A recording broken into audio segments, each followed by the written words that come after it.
it's not like in the olden days you were making one item around Diwali and it stayed around for 2-3 days and then you were not eating anything, right? Right. At home, in home, it is not that. It is usually, like I said, it's not home-based food.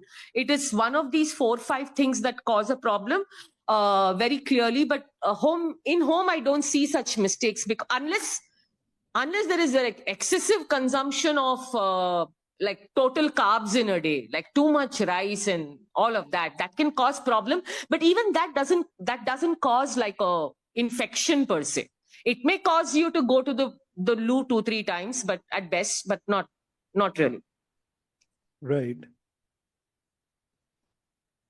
How useful are fermented foods, right? Like people believe like curd, say idli, which is a fermented food. So people have this thing about fermented food, and we believe that everything fermented is good for the gut. Is this science backed, or it's not entirely true?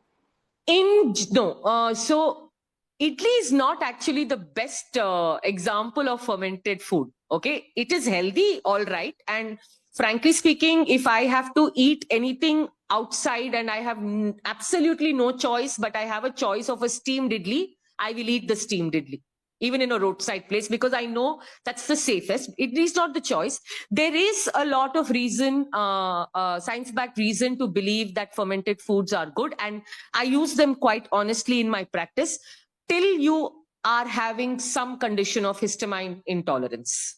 Okay, there are certain gut health problems and skin issues that are triggered by foods with histamine, and fermented foods do have histamine in them. Any aged food has histamine. So if you have to, for some reason, be on a low histamine diet, okay, unless you're that person, in general, fermented food in small quantity in various form works for you. Okay, Indians eat a lot of commercial pickle thinking they are fermented food. They are fermented, all right, but not the best form. Okay, so whatever we do at home, like fermenting in whatever traditional way, whether it is the rice kanji that is found in the south, or it is curd, or it is buttermilk, all of them are good. But what I feel in this entire spectrum of, since we are discussing gut health, the newest fad is popping all these bugs, what the good bug, bad bug, ugly bug, I don't know what bug is now there. You know, they tell you this has 3 billion strains, this has 4 billion strains.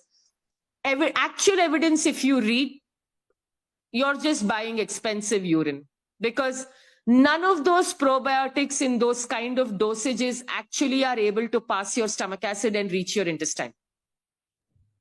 So if whatever you're reading online saying that, oh, this is the newest gut health supplement and this is the newest and this has this many strains and that many strains, if you don't work at the basics of gut health with eating clean food, naturally having some fermented food in your diet, even if that is curd and buttermilk, and sometimes if you're having some homemade pickled vegetables or vegetables in vinegar that are stored, the overdose of probiotics seem to be doing nothing.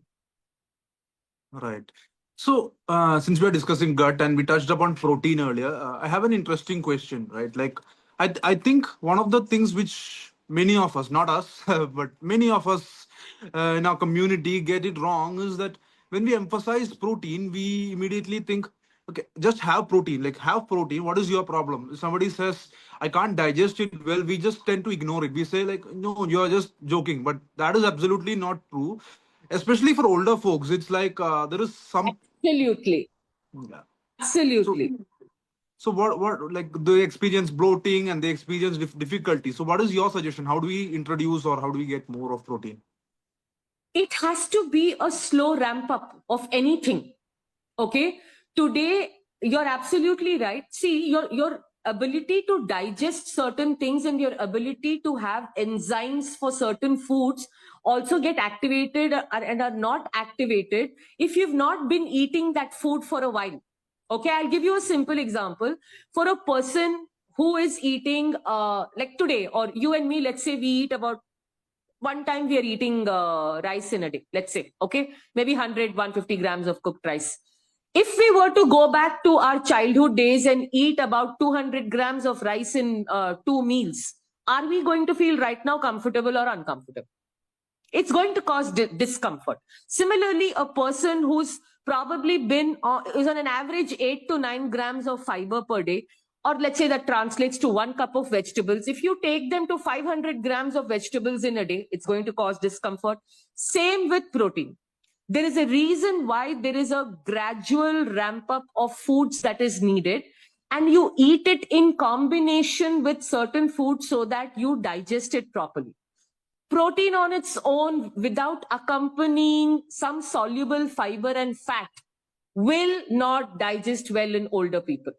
They don't, especially above 50. I have seen, if you do not have some soluble fiber and some fat along with the protein, older people will have. So try feeding a 60-year-old person copious amounts of chicken breast and broccoli. They are going to have digestive issues. Okay, so it is a slow ramp up of protein. So if you are currently, say, doing only 30 grams of protein in a day, first I will take you to 50. Because 20 grams for me to distribute between 3 meals is easier. You will not feel load. You're also changing input to your stomach after a very long time. Okay. In our community, the first 1 to 3 weeks, constipation, bowel movement change is a given. You have to ease that process out. And that process is actually eased not by more salt, but actually by more fiber. And like I said, adding fat. So how do you handle that? You handle it by slow ramp up. Let's say I had a recent case of IBS.